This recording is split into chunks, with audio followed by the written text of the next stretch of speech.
24 भगवान की 24 टोंगे हैं और एक गौतम बर्धर का भी कोट है। और कुछ चरण सफेद रंग के हैं और कुछ काले रंग के हैं। तो सबसे पहले जब अपन गौतम बर्धर के कोट पर पहुंचते हैं तो वहां पर 35 चरण हैं, उसमें 34 सफेद हैं और एक सबसे बड़ा चरण जो श्याम वर्णी है वो गौतम बर्धर स्वामी का है। और 24 भगवान के 24 चरण और शेष 10 गणधर जो भगवान महावीर स्वामी की 11 गणधरों में से थे, उनके चरण वहां पर सफेद रंग के हैं। तो ये हो गए 35 चरण। फिर सफेद चरण कहाँ पर हैं? एक है पुष्पदंत भगवान की, एक है संभवनाथ भगवान की, फिर एक है आदिनाथ भगवान के सबसे बड़े चरण, फिर वासुकी भगवान के 5 चरण, फिर नैमिनाथ भगवान के 3 चरण और महावीर भगवान का 1 चरण। तो ये 12 और 34 में 35 में से 34 सफेद हो हैं, तो 12 और 34 कितने हो गए? 46 हो गए ये सफेद रंग के। अब बाकी जो टोंक बची उन टोंकों की संख्या 18 है और एक काला चरण गौतम बर्धर स्वामी का और पार्श्वनाथ भगवान की टोंक पर 2 चरण है। तो वो मिलाकर के कुल चरण 66 हो जाते हैं, 20 काले और 46 सफेद, ऐसे 66 चरण उस पर्वत पर। वैसे तो बीच में भी कई लोगों ने बहुत सारे बना दिए हैं, लेकिन जो प्राचीन चरण हैं उनमें 66 चरणों की संख्या आती है। हाँ, यहाँ एक प्रश्न किया है कि हम स्वाध्याय करते हैं परंतु याद नहीं रहता, अतः ज्ञान का क्षेत्रफल बढ़ाने के लिए क्या करना चाहिए? पहले तो हमें ये ध्यान रखना चाहिए कि किनके माध्यम से हमारे ज्ञान का क्षेत्रफल रुकता है। तो उसमें तत्प्रदोष, निर्णव, मात्सर्य, अंतराय, साधनों, घाता, ज्ञान, दर्शना, वर्णयो, ये तत्वार सूत्र का सूत्र आता है। जहां कहीं भी धर्म का उपदेश हो रहा हो, हमें अपने मन में उसके प्रति सद्भावना रखनी चाहिए। कई बार होता है कि अरे अब कितनी देर तक लंबा खींच रहे हैं, ऐसा भाव मन में भी आ रहा है तो वो प्रदोष भाव होंगे। यानी जहां पर दान का उपदेश दिया, ज्ञान का उपदेश दिया जा रहा है, वहां पर अंदर ही अंदर उड़ना, ये प्रदोष जिससे हमारा ज्ञान घटता है।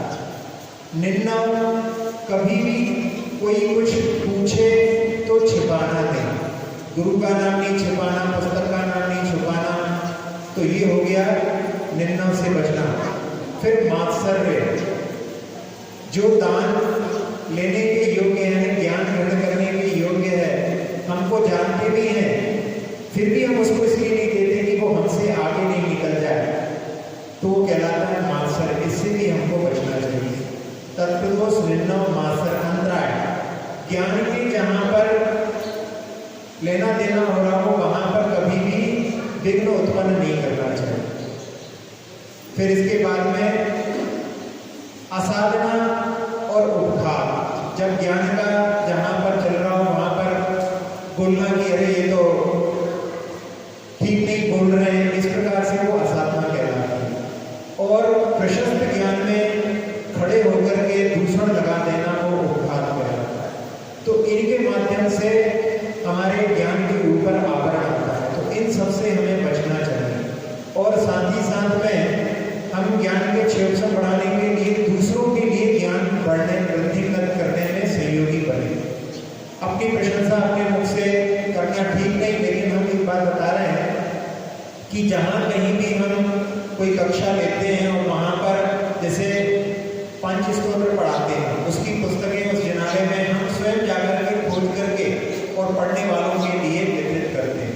मतलब उसमें उन लोगों के लिए सहयोग प्रदान करने से अपने ज्ञान की वृद्धि होती है। तो जहाँ भी कोई ज्ञान लेना चाहता है उसमें उनके लिए सहयोग प्रदान करने से भी क्षेत्रफल बढ़ता है।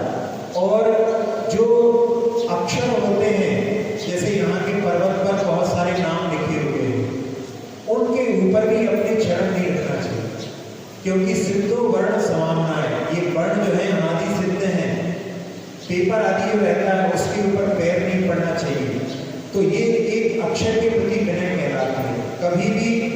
पुस्तक के लिए जैसे विनय के साथ में, बहुमान के साथ में उसको लेकर के जाना चाहिए। कई जगह लोगों को ज्ञान नहीं रहता, शास्त्र को भी बिल्कुल ऐसे चलते चलते हाथ से पकड़ लेते हैं, जबकि नाभि के नीचे नहीं, नाभि के ऊपर वो अपना शास्त्र का स्थान है, इसलिए अपने को उसके ऊपर रखना चाहिए। और याद नहीं रहता ये कहा, इसके लिए आप क्या कर सकते हैं, रिवाइज करें उसको। जैसे आप स्वाध्याय करते हैं, स्वाध्याय के अंत में आज हमने क्या क्या पढ़ा, और उसके बाद में दूसरे दिन जब स्वाध्याय प्रारंभ करें तो अपन ने कल क्या पढ़ा था। यदि अपन इस प्रकार से बार बार उसको रिवाइज कर लें तो फिर वो अपनी स्मृति में बना रहता है। बच्चों के लिए भी जो अपने मस्तिष्क में एक मेंटल टैप होता है, जैसे जो कैमरे होते हैं उनमें भी रिकॉर्डिंग फिर से पुनः होने लगती है, ऐसे ही यदि हम उस चीज को 24 घंटे के पहले पुनः दोहरा लें तो वो हमारी परमानेंट मेमोरी में चला जाता है। इस प्रकार से यदि आप प्रयास करें तो अपने ज्ञान के क्षेत्र को बढ़ा सकते हैं। एक प्रश्न किया है कि हमें कीड़ों को नहीं मारना चाहिए, परंतु पेट में कीड़े होने पर डॉक्टर दवाई से मार देते हैं, ऐसे में क्या करना चाहिए? अच्छा प्रश्न है। ये प्रश्न साधु की दृष्टि से देखा जाए तो साधु अपने शरीर के अंदर जो उत्पन्न हो गए हैं उनके लिए भी, कृमि आदि के लिए भी मारने के लिए नहीं कहते। लेकिन स्वास्थ्य की दृष्टि से अपन यदि अपन देखें उसके लिए, तो वहां पर जब कभी इस प्रकार की स्थिति बनती है, उन जीवों की भी घात होता है तो उसमें प्रायश्चित लिया जाता है, क्योंकि वहां पर उन जीवों का घात, शरीर में कोई व्याधि आदि होती है जिसमें कोई जीवों की हिंसा होती है, तो उसके लिए भी प्रायश्चित का विधान बताया गया है। तो इसलिए यदि ऐसा होता है तो उस समय में जो श्रावक होता है वो जाकर के प्रायश्चित लेता है, ये भी अपने लिए ध्यान रखना चाहिए। अब एक प्रश्न है कि हमारी शक्ति उपवास करने की नहीं है तो हम क्या करें?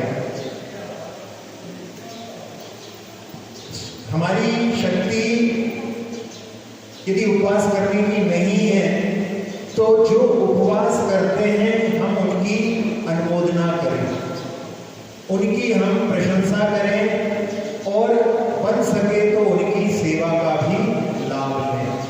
अपने मन में प्रतिदिन की जितने भी लोग आज एकासन उपवास धारण किए हुए हैं वे धन्य हैं, ऐसे भावों से हम उनकी अनुमोदना करके उस जो शक्ति हमारी कुंठित हो गई है हम उसको जागृत कर सकते हैं। तो ये कैसे जो कुंठित होती है, वीर्यान्त्राय का जो क्षेत्रम क्यों नहीं प्राप्त होता है? क्योंकि हम दूसरों की शक्ति को आगे बढ़ने नहीं देते। घर में होता है, छोटे छोटे बच्चे बोलते हैं कि हम एकासन करना चाहते हैं, कहते हैं तुम्हारी उम्र नहीं है, मना कर देते हैं। उसको ये बोलो कि बेटा पहली बार तो तुम ऐसा करो कि 2 बार केवल भोजन पूरी तरह से करो, फिर अगली बार उससे बोलो कि बेटा 1 बार भोजन करो, शाम को कुछ ले लो, फिर अगली बार केवल शाम को पानी ले लो। ऐसे धीरे धीरे उसका उत्साह बढ़ाया जाए तो उससे उसकी जो है शक्ति को अपन जब थकेंगे नहीं तो अपनी भी शक्ति वृद्धिंगत होगी। इस प्रकार से हमें यदि प्रयास करें तो हम भी धीरे धीरे उस शक्ति को प्राप्त कर सकते हैं। अब एक प्रश्न है, कर्म कैसे बंधते हैं? क्या कोई चित्रगुप्त आदि होता है जो हिसाब रखता है? अन्य मतों में ऐसी मान्यता रहती है कि कोई एक चित्रगुप्त रहते हैं, वो सारे कर्मों का लेखा जोखा रखते हैं। लेकिन जैन दर्शन कहता है कि कर्मों का बंधन आत्मा से प्रति समय चलता रहता है। हमारे मन वचन काय की जो प्रवृत्ति होती है उससे कर्म वहीं के वहीं बंध जाते हैं, और 8 प्रकार के कर्म बंधने पर फिर जब उनकी आवाधा दूर हो जाती है तो कर्मों का वहां पर उदय प्रारंभ हो जाता है। इसके लिए उदाहरण के रूप में कैसे कर्म बनते हैं, तो हमारे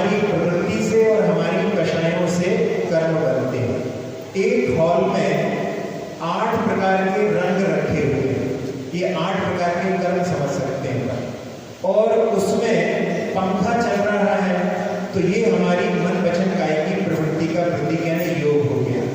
और उसके कारण में 8 प्रकार के जो रंग रखे हैं वो उड़ेंगे और जाकर के दीवार पर चिपकेंगे। दीवार पर पेंट पुता हुआ है, वो कषाय का प्रतीक है। तो कौन सा रंग उड़ेगा ये पंखे के ऊपर निर्भर है। तो उसमें प्रकृति और प्रदेश कितना रंग उड़ेगा, कौन सा रंग उड़ेगा, ये पंखे के ऊपर यानी हमारे योग के ऊपर निर्भर है। और कितनी जम के चिपकेगा दीवार से, कितने समय तक चिपका रहेगा, ये उस कषाय यानी पेंट के ऊपर आधारित है। तो कषाय के माध्यम से वहां पर जोगा पैडी पदेशा थिरी और भागा कसाय तो होती, कसाय से स्थिति और अनुभाग पढ़ते हैं और प्रकृति और प्रदेश योग से पढ़ते हैं। अब इसी से रिलेटेड प्रश्न है कि लोग कहते हैं कि क्या अच्छे कार्यों का भी फल खराब के रूप में मिल सकता है। बहुत सारे लोगों की ऐसी धारणा है कि अपन अच्छा कार्य करते हैं फिर भी उसका फल हमको खराब के रूप में प्राप्त होता है। ऐसा नहीं है।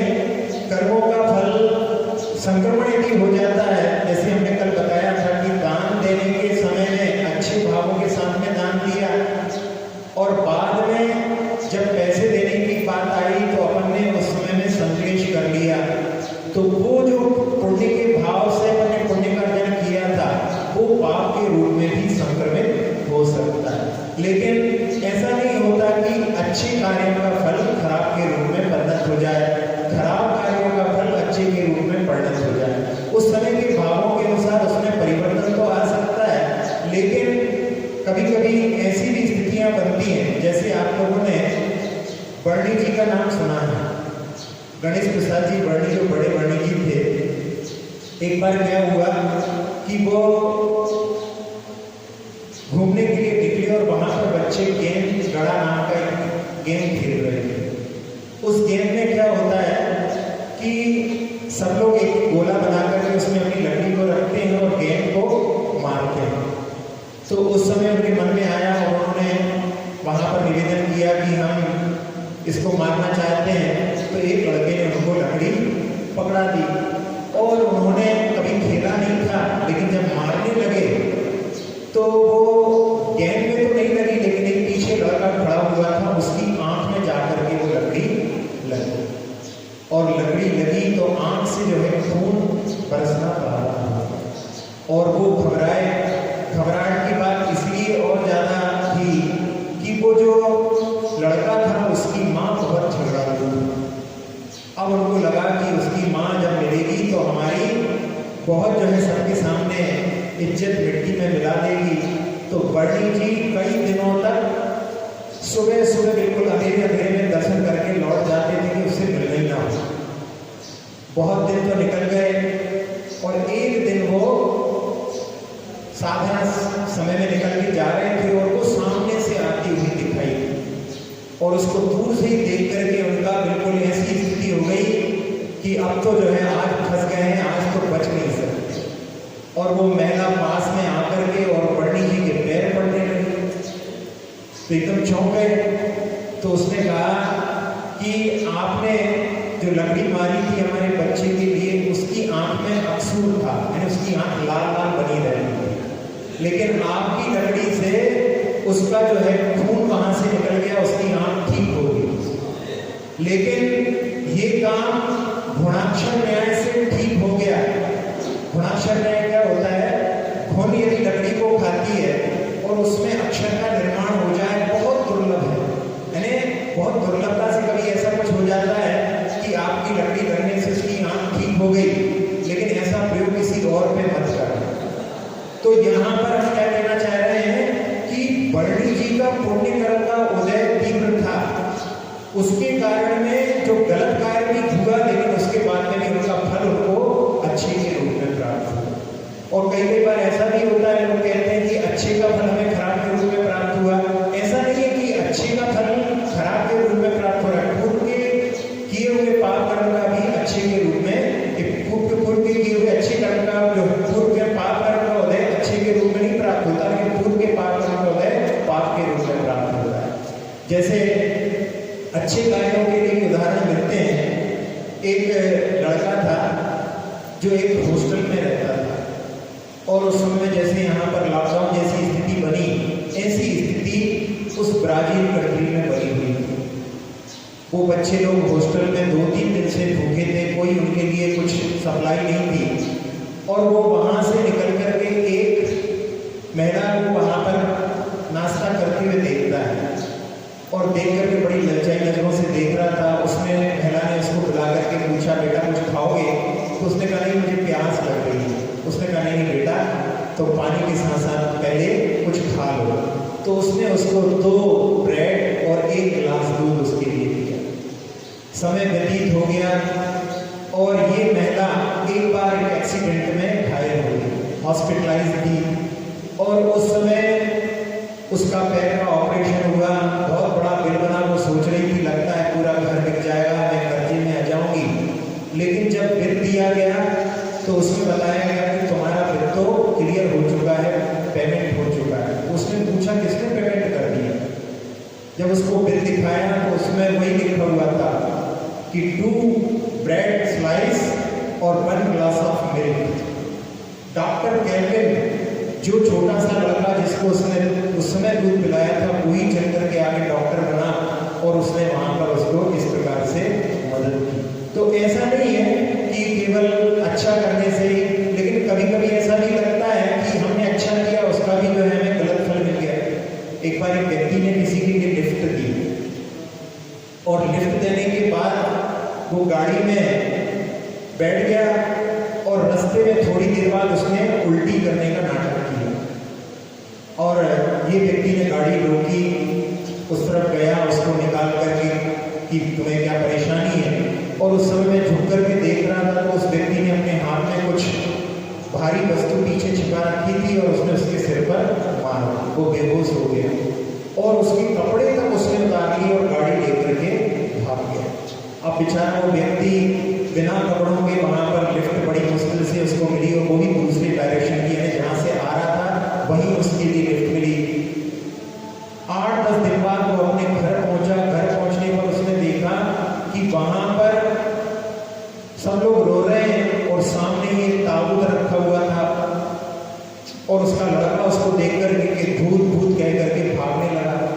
फिर उसको समझ में आया कि यहाँ पर घर में मेरी मृत्यु हो गई है, ऐसी खबर और ऐसी स्थिति निर्मित हुई है। फिर उसने बड़ी मुश्किल से सब लोगों को समझाया। हुआ ये था कि जिस व्यक्ति ने चोरी की थी, उनकी कार चुराई थी, रास्ते में शॉर्ट सर्किट होने से कार में आग लग गई। लेकिन इसके जो वैलेट्स में जो कुछ रखे हुए थे वो चीजें वहां पर बच गई और उससे समझा गया कि यही व्यक्ति जो है जल करके मर गया और वो वास्तव में जिसने चोरी की थी वो मरण को प्राप्त हो गया था और उसकी डेड बॉडी को ये लोग इनके पति की डेड बॉडी समझ रहे हैं। तो यहाँ पर देखकर कैसा लगता है कि यहाँ पर हमने तो उसके लिए अच्छी मदद की, लेकिन वहां पर जो है हमारे साथ में ऐसी दुर्घटना हो गई। ऐसी स्थितियां कई बार निर्मित हो सकती है, लेकिन वो केवल पूर्व कर्म पाप कर्म के वजह से ही ऐसा हो सकता है। अब अगला प्रश्न है कि दूसरों को सलाह देने की लत को कैसे छुड़ाएं? ये बहुत मार्मिक प्रश्न है। कई बार लोगों को जो है, जिसको कि अपन कहते हैं दिशा दर्शन की खुजलाहट, यानी लोगों को कि भैया तुम ऐसा कर लो, ऐसा कर लो, ऐसा बताने की आदत पड़ी रहती है। सलाह करने वाले, जो सलाह देने वाले जो लोग होते हैं, उनको रायचंदी कहा जाता है और राय लेना कोई भी पसंद नहीं करता। उसका कारण क्या है? उसका कारण है कि मुफ्त में दी गई सलाह की कोई कीमत नहीं होती। जैसे कि मुफ्त में कोई चीज कोई देता है तो वो समझते हैं कि काम की नहीं है इसलिए अपने को दे रहे हैं, तो उसकी कदर नहीं होती। एक बार एक व्यक्ति के भाव तीर्थ यात्रा के हुए और तीर्थ यात्रा पर जाने के पहले उसने सोचा कि लंबी यात्रा है, मैं अपने टायर बदल करके नए टायर लगवा लेता हूँ। और नए टायर लेकर के वो चला गया और पुराने टायर को उसने अपने घर के आगे टांग दिए कि जिसको जरूरत हो फ्री है ले जाए। पूरी यात्रा महीने भर की करके लौट करके आया, देखा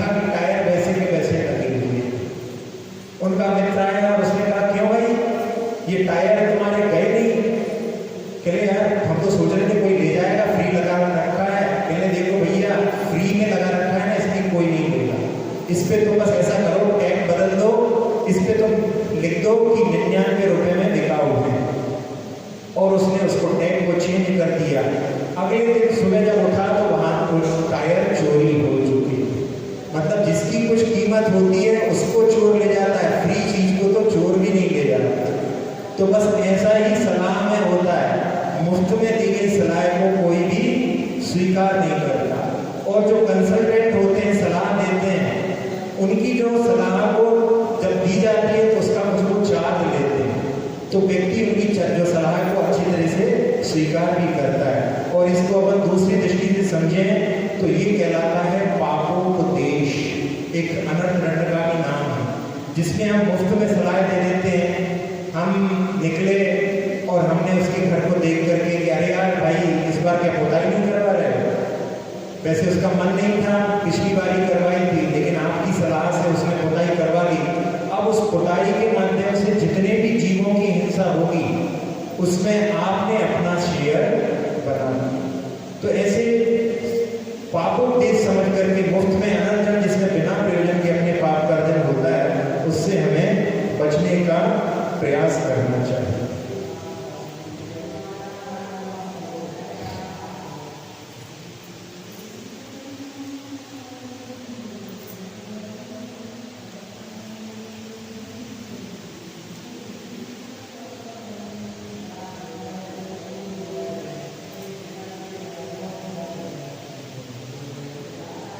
यहाँ पर कह रहे हैं कि अष्टमी चतुर्दशी को एकासन करते हैं, लेकिन स्वास्थ्य के कारण सायंकाल दवा के साथ जल दूध लेना होता है, तो वो क्या एकासन माना जाए? ऐसे एकासन तो उसको नहीं कहेंगे, लेकिन जो आप 2 बार भोजन करते हैं उसकी तुलना में तो वो श्रेष्ठ माना जा सकता है।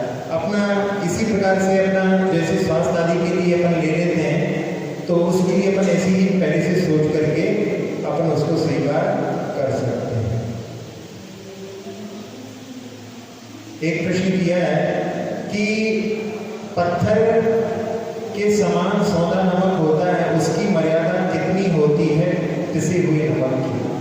वैसे तो ये कहा जाता है कि पत्थर की जो पीसने के बाद में नमक की मर्यादा गर्म करने के बाद में अंतर मुहूर्त बताइए, मुहूर्त समझ सकते हैं 48 मिनट की। और उससे सबसे अच्छा तरीका तो ये है कि यदि आप उसको भोजन बनाते समय में भी डाल देते हैं तो फिर वो जो है अपने लिए सही तरह से जो है प्रासुर कहा जा सकता है। श्वेतांबर में तो ऐसा आता है कि यदि चक्रवर्ती का कटक भी उसके ऊपर से निकल जाए तो भी वो जो है पूरी तरह से प्रासुर नहीं होता। तो इसके माध्यम से अपन उसको ऐसा समझ सकते हैं। ऊपर से नमक लेना भी वैसे स्वास्थ्य के लिए अच्छा नहीं होता। धीरे धीरे सब लोगों के लिए ये प्रयास करना चाहिए कि अपने को थाली में ऊपर से नमक ना लेना पड़े, और उसके लिए सबसे पहले धीरे धीरे अपन इस प्रकार से अपने घर में ही ऐसा बनाए माहौल। अक्सर लोगों की ऐसी आदत रहती है, क्योंकि नमक जो होता है वो हर चीज में उपलब्ध होता है, चाहे आप केला भी खाएं, केले के अंदर भी नमक रहता है, तो नमक को ऊपर से लेने की आवश्यकता नहीं है। और एक बात है कि 5 प्रकार के रसों का वर्णन आता है, उसमें कौन कौन से होते हैं? खट्टा, मीठा, कड़वा, कसायला और चरका। नमक सामान्य है, सब में पाया जाता है, इसलिए उसको अलग से नहीं लिया है। उसको मीठे में शामिल किया गया है, मधुर रस में उसको नमक को शामिल किया है। और आप लोगों को जानकारी भी हो सकती है कि जो गुजरात में नमक का नाम ही मीठू है, वहाँ पे मीठू बोलते हैं। आप लोग भी बुंदेलखंड में जब खीर आदि बनाते हैं तो उसमें भी नमक डालते हैं, रोटी आदि में भी नमक डालते हैं। तो उसका प्रयोजन जो रहता है कि सौंधापन जो मीठे का प्रतीक है उसको प्राप्त करने के लिए आप ऐसा करते हैं।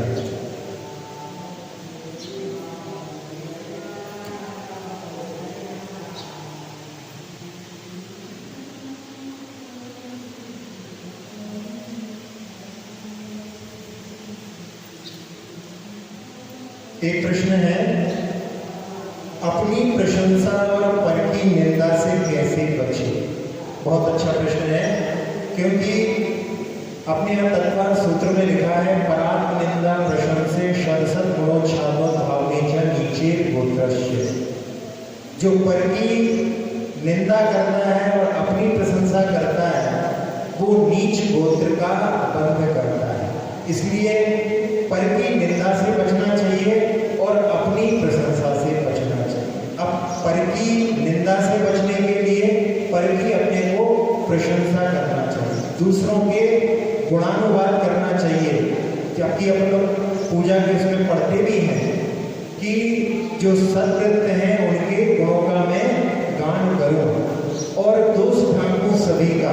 तो ये इसके माध्यम से हमें निंदा से बचना चाहिए।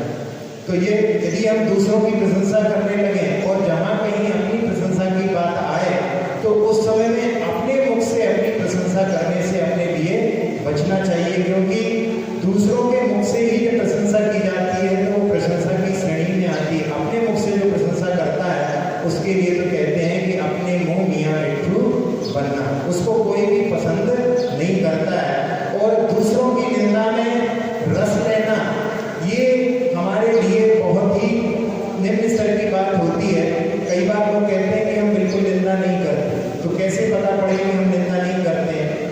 जब कोई दो व्यक्ति आपस में बात कर रहे हो और उस समय जिसके बारे में बात चल रही हो और यदि वो आ जाए और हमें अपने विषय से परिवर्तित ना होना पड़े तो हम समझ सकते हैं कि हम निंदा नहीं करते। लेकिन जैसे ही वो व्यक्ति आ जाए और हम बिल्कुल एकदम कहीं से कहीं पहुंच जाएं, इसका मतलब हम भी निंदा में रस लेते हैं। और ये जो निंदा होती है जिससे कि नीच गोत्र का बंध होता है वो केवल दूसरे गुण स्थान तक होता है। यानी सम्यक दृष्टि जीव कभी भी किसी की निंदा नहीं करता, हमेशा दूसरों की प्रशंसा में ही दृष्टि रखता है।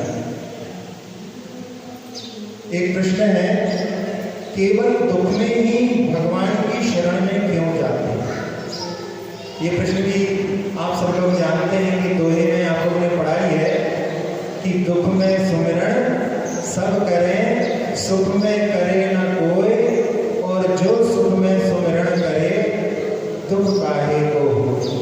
ये स्वाभाविक रहता है कि व्यक्ति जब दुखी होता है तो भगवान की शरण को ढूंढता है। आचार्य पूज्यपाद महाराज ने शांति भक्ति में भी लिखा है कि हे भगवान, आपकी शरण में व्यक्ति आप बहुत महान है इसलिए नहीं आया है, वो तो स्वयं दुखी है, संसार के दुखों से त्रस्त है, इसलिए वो आपकी छाया को ढूंढता है। और उसमें उदाहरण दे रहे हैं कि जैसे जब गर्मी की ऋतु होती है तो पानी या ठंडे क्षेत्र के प्रति अपने आप ही आकर्षण बढ़ जाता है। तो ये संसारी प्राणी जो दुखी होता है वही भगवान की शरण को ढूंढता है, और जो सुखी होता है यदि वो भगवान की शरण में रहे तो उसके लिए आगे भी दुख के कारण नहीं बनेंगे। इसलिए इसलिए कहा जाता है कि जो सुख में सुमिरन करे सो दुख काहे हो। एक बार एक व्यक्ति था, जेल में बंद था और बहुत भगवान की भक्ति करता था। उसके इस व्यवहार को देख करके वहाँ का जो जेलर था वो बड़ा प्रभावित हुआ कि ये तो बहुत ही धार्मिक व्यक्ति है, लगता है गलत इस जेल में आ गया है। और उसने सिफारिश कर दी कि इस व्यक्ति को जल्दी छोड़ दिया जाए। अब जेलर ही सिफारिश करे तो उस व्यक्ति के लिए जल्दी छोड़ने के लिए वहाँ से ऊपर से ऑर्डर आ गया कि कल तुमको यहाँ से रिहा कर दिया जाए। अब दूसरे दिन सुबह सुबह जेलर साहब ने सोचा कि वो व्यक्ति चला जाएगा और उसकी भक्ति अब सुनने नहीं मिलेगी, इसलिए आज और मिल जाएगी। इसलिए जेलर साहब सुबह सुबह तैयार होकर के और उस जेल में पहुंच गए। अब वहां पर भ्रमण कर रहे थे और देखा तो आज वहां पर सन्नाटा छाया हुआ है। जहां रोज सुबह सुबह भगवान की भक्ति गूंजती थी, लेकिन आज वहां पर वो भक्ति नहीं चल रही। और वो जब उस बैरक में जहां पर वो रहता था वहां पर पहुंचे और जाकर के देखा तो वो बिल्कुल घोड़े बेचकर सो रहा था। उन्होंने अपने जूते से थोड़ी आवाज की, उसकी नींद टूटी और उससे पूछा, क्यों भाई, तुम तो रोज जो है सुबह सुबह भगवान का स्मरण करते थे, भगवान की भक्ति के गीत गाते थे, आज क्या हो गया? उसने कहा वो काम मेरा हो गया। मैं भगवान की भक्ति इसलिए करता था कि यहाँ से मुक्ति मिल जाए, अब मेरा काम हो गया, तो अब जब कभी फिर कभी जरूरत पड़ेगी तब मैं भगवान की भक्ति करूंगा, अभी तो मेरा काम हो गया। यदि ऐसी प्रवृत्ति रहती है तो वो एक प्रकार से क्या कहा जाएगा, वो सही भक्ति नहीं है। वो क्या है, सौदा है कि हम कुछ चाहते हैं इसलिए भगवान आपकी भक्ति कर रहे हैं। भगवान की भक्ति तो निष्काम होनी चाहिए। यदि सकाम यानी कोई अपेक्षा लेकर यदि कोई भक्ति करता है तो वो भक्ति नहीं कहलाती है, वो तो एक व्यापार कहलाता है। जैसे आप लोग पत्र लिखते हैं, पत्र लिखने के बाद में वहां से अपेक्षा रहती है कि हमको रिप्लाई मिले, ऐसे ही भक्ति में भी यदि ये भाव रहे कि हमको वहां से कुछ प्राप्त हो, तो वो वहां पर भक्ति नहीं है, वो एक प्रकार से हमारी सौदेबाजी जैसी है। तो इससे हमें निष्काम भक्ति से प्राप्त करने के लिए सकाम भक्ति से बचने का प्रयास करना चाहिए। एक प्रश्न है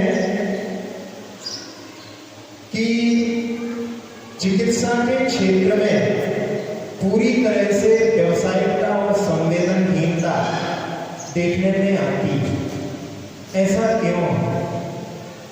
ये काल जो है अवसर्पणी काल है।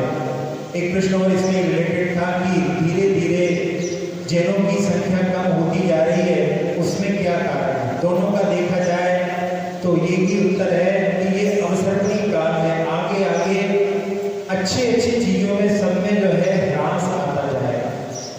फिर कहते हैं कि लोगों में मनुष्य की संख्या तो बहुत बढ़ रही है, तो उसमें इस पंचम काल में ऐसा होता है कि जहाँ विदेह आदि क्षेत्र रहते हैं वहां पर मनुष्यों की जन्म कम होता है। इस समय में यहाँ पर मनुष्यों का जन्म, जहाँ पर मुक्ति का मार्ग खुला नहीं है, वहां पर जीवों का जन्म ज्यादा होता है। लेकिन कुल मिलाकर के देखा जाए तो मनुष्यों की जितनी संख्या है उतनी संख्या कभी भी उल्लंघन को प्राप्त नहीं होती है। अब ऐसे आपने बताया, वैसे बहुतायत जो डॉक्टर्स होते हैं वो केवल व्यावसायिक दृष्टि रखते हैं, लेकिन कुछ कुछ ऐसे भी डॉक्टर्स होते हैं जो प्रशंसनीय होते हैं, ये अपने जो प्रोफेशन है उसके साथ में बहुत अच्छे से काम करते हैं। एक डॉक्टर के बारे में हमने सुना था कि उसने जब अपनी MBBS की तो उसने एक पुस्तक पढ़ी कि देयर इज नो डॉक्टर, जहां पर कोई डॉक्टर नहीं हो, और उसने देखा कि एक व्यक्ति को खाट के ऊपर लेटा करके लोग 4 लोग जो है उसको उठा करके हॉस्पिटल के लिए ले जा रहे हैं, और उसने मन में सोचा कि मैं भी ऐसी जगह जाकर के सेवा करूं। और उसने ऐसे क्षेत्र को, जैसे बस्तर आदि क्षेत्र रहते हैं, ऐसी जगह पर जाकर के वहां पर सेवा के लिए मन बनाया। और वहां पर इतनी गरीबी थी कि उसने 1 रुपए लेकर के मैं 1 रुपए से दूंगा और इनकी सेवा करूंगा। महीने भर में 400 रुपए उसके, यानी 400 मरीज को देखता था, 400 रुपए में अपना खर्च चलाना है। और उसने सोचा कि मैं अकेला सेवा करूंगा, इससे यदि विवाह करने के बाद मेरी कोई डॉक्टर मिल जाए और जो डिलीवरी वाला पोर्शन होता है वो संभाल ले, तो इन लोगों की बहुत सेवा हो सकती है। और उसने अपनी शादी के लिए वहाँ पर इश्तेहार आदि दिए, बहुत सारे लोगों ने उसको ठुकरा दिया, लेकिन एक जो है महिला ने, एक कन्या ने उनको स्वीकार कर दिया। और उसने शर्त रखी थी कि 5 रुपए में विवाह करना है, 40 किलोमीटर पैदल चलने की सामर्थ्य हो, और 400 रुपए में महीने भर का खर्च चलाने के लिए तैयार हो। सैकड़ों लड़कियों ने उसको मना कर दिया, लेकिन एक लड़की उसको अच्छी मिल गई, और उन दोनों ने फिर वहाँ पर उस जगह पर बहुत अच्छी तरह से सेवा की। वहाँ पर उन्होंने, पति ने तो सबका दिल जीत लिया था, लेकिन पत्नी ने सबका दिल नहीं जीता, क्योंकि उनके मन में ऐसी भावना थी कि जब इनकी डिलीवरी होगी तो ये बड़े शहर में जाकर के करेंगे। तो उस समय में उसने कि नहीं, कैसी भी स्थिति हो जाए अपनी डिलीवरी भी मैं यहीं पर करवाऊंगी। और उसने वहीं पर जब डिलीवरी करवाई तो गाँव वालों का दिल उसने जीत लिया, और इतना अच्छा वहाँ पर उनका तो मतलब सम्मान हुआ। और जब वहाँ उस स्टेट के जो मिनिस्टर वहाँ पर पहुँचे तो उन्होंने उनके घर को देख करके कि आपको तो एक अच्छा बंगला मिलना चाहिए, तो उन्हें आपके लिए बंगला बनवा देते हैं। तो उन्होंने कहा कि नहीं, बंगला नहीं, यहाँ तक आने के साधन नहीं है, आप यहाँ पर जो है सड़कें अच्छी बनवा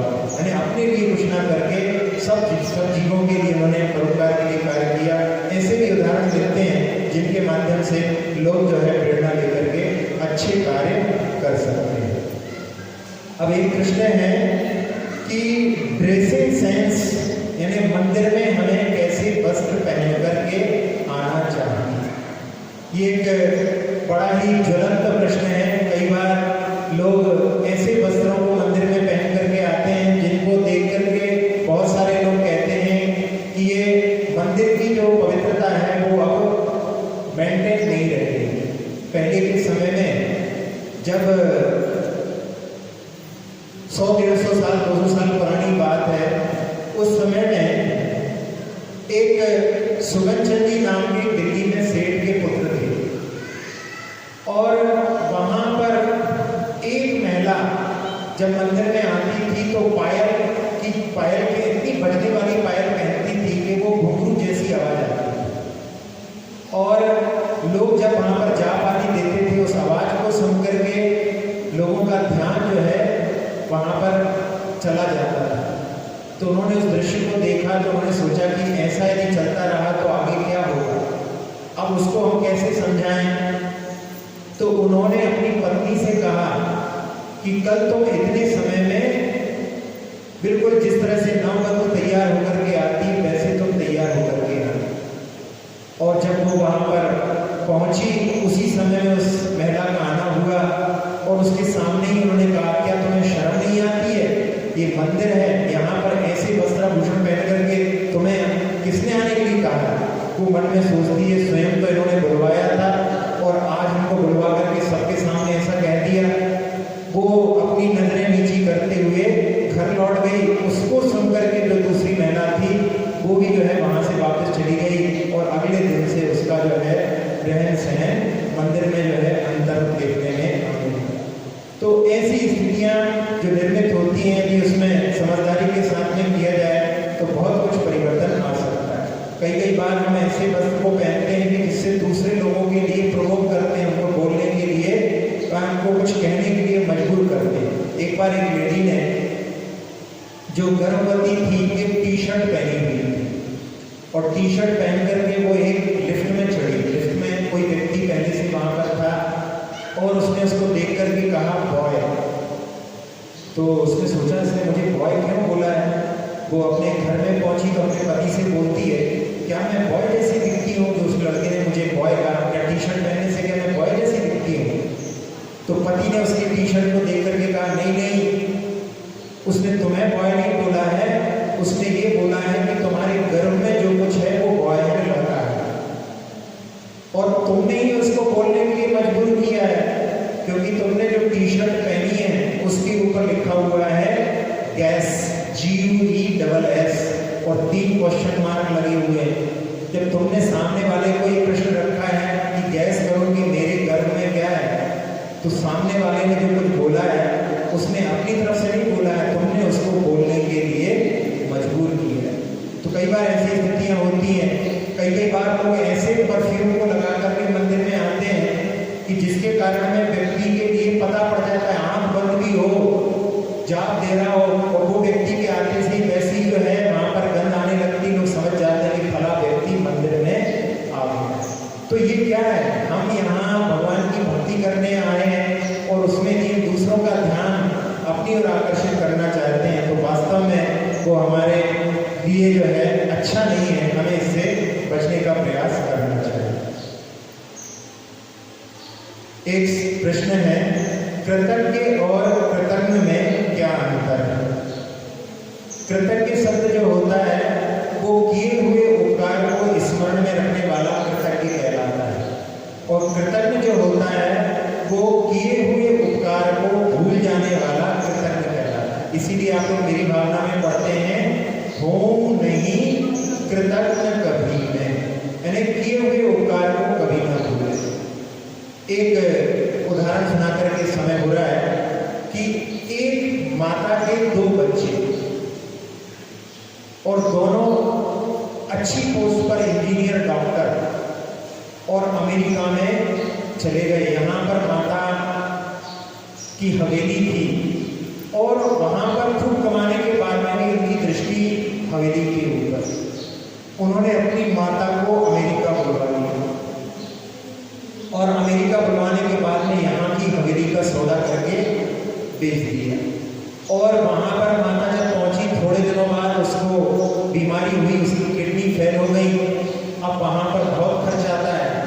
तो उन्होंने अपनी माता को वहां से वापस भेज दिया और माता यहाँ पर आकर के अपनी हवेली के सामने खड़ी होकर के वहां पर पहुंचती है। तो वहां पर कहता है कि अब तो ये मिल गई, अब तुम्हारी होगी।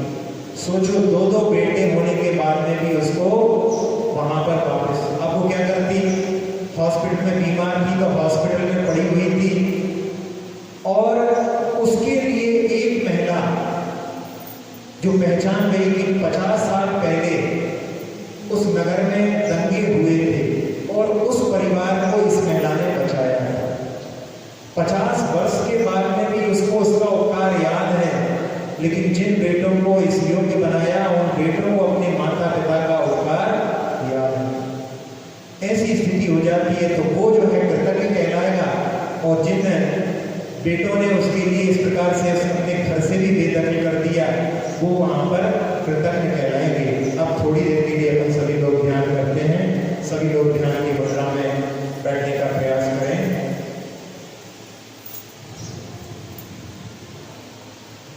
सभी लोग एक साथ में ओम का नाम करेंगे।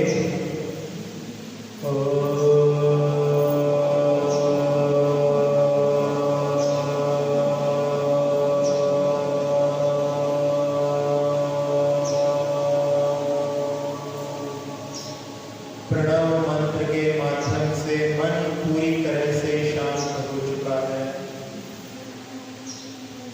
अपने मन को उड़ान देते हुए पहुंचते हैं एक ग्रह में जहां पर चारण वृत्तिधारी मुनिराज का आहार चल रहा है।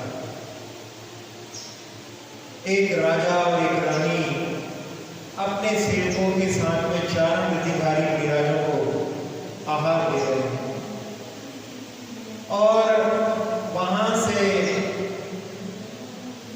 ऊपर से आवाज आती है जय हो की। वो सभी लोग किसकी आवाज आ रही है तब तक महाराज के पूर्ण आहार हो जाते हैं और महाराज से प्रश्न किया जाता है।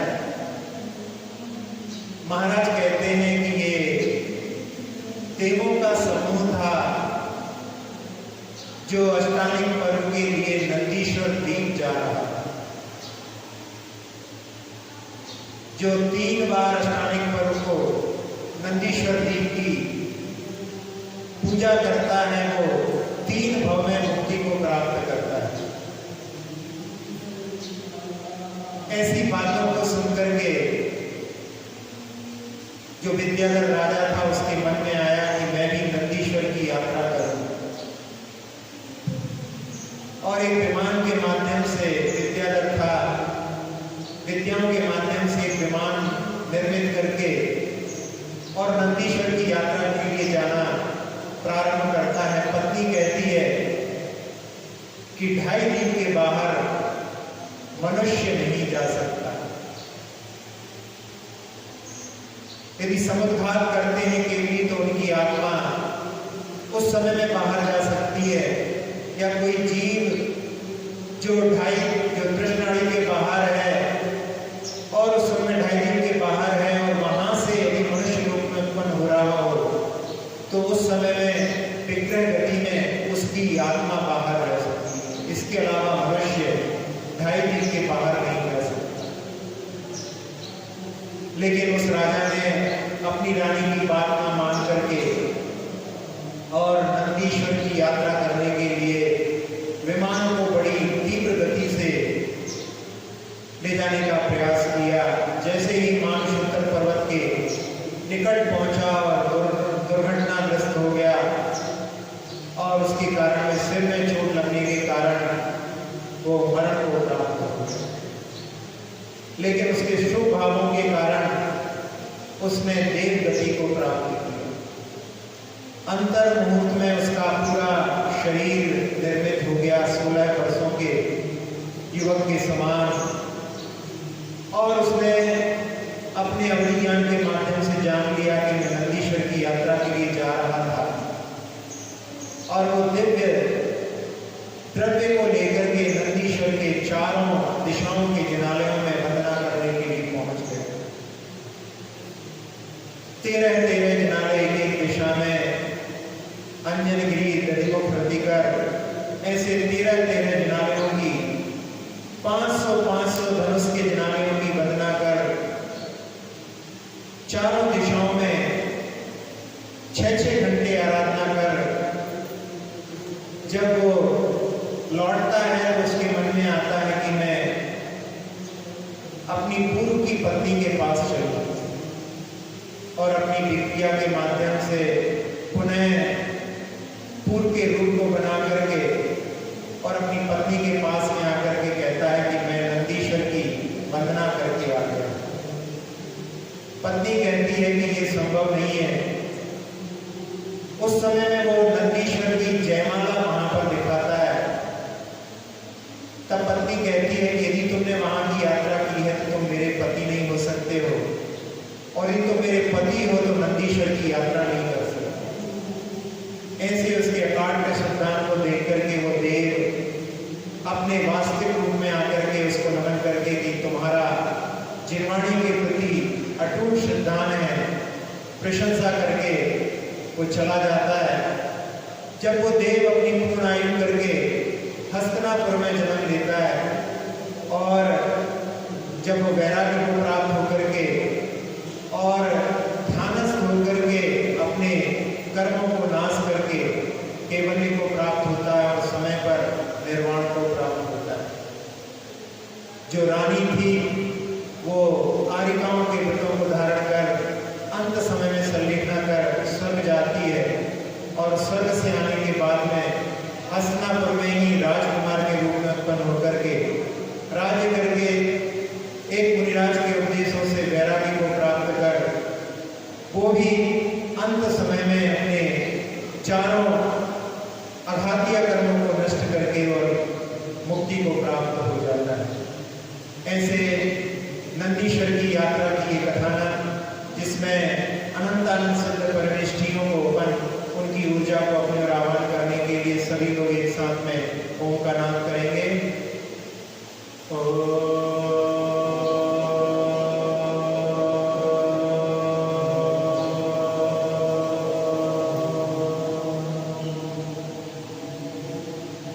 अनंतानंद सिद्ध परमेष्ठियों की आशीष ऊर्जा बरस रही है। उसने मस्तिष्क के सारे विकारों को दूर कर दिया है। नेत्रों के, नासिका के, मुख के, कर्ण के विकारों को दूर कर कंठ के विकार, फेफड़ों के विकार, छोटी आंत, बड़ी आंत, किडनी, लीवर आदि सभी अंतरंग अवयवों के विकारों को दूर कर रीढ़ की हड्डी को सुदृढ़ बना करके पीठ के, कमर के, कंधों के, हाथों के विकारों को दूर कर जंघाओं, घुटनों की सभी समस्याओं को नष्ट कर पिंडलियों, टखनों, एड़ियों, तलवों, अंगूठे से सभी इंद्रियों को अपने आगोश में लेकर के पूरे शरीर को, पूरे शरीर की त्वचा को, एक एक प्रदेश को निर्विकार, निरामय, निरोगी बना दिया। सिद्धों की ऊर्जा का जैसा लाभ हमने प्राप्त किया, सारे संसार को प्राप्त ऐसी भावना से अपने दोनों हाथों से इस ऊर्जा को पूरे लोक में फैलते हुए देखें और भावना सुखी रहे सब जीव जगत के, कोई कभी ना घबरावे, सुखी रहे सब जीव जगत के, कोई कभी ना घबरावे, सुखी रहे सब जीव जगत के, कोई कभी ना घबरावे।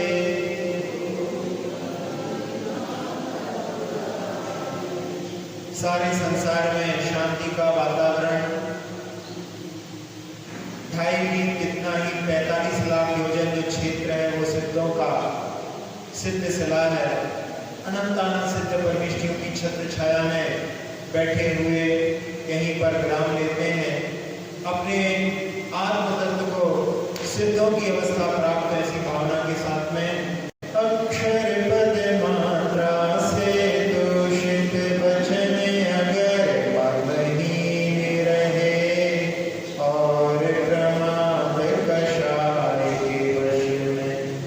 सम्यक् अर्थे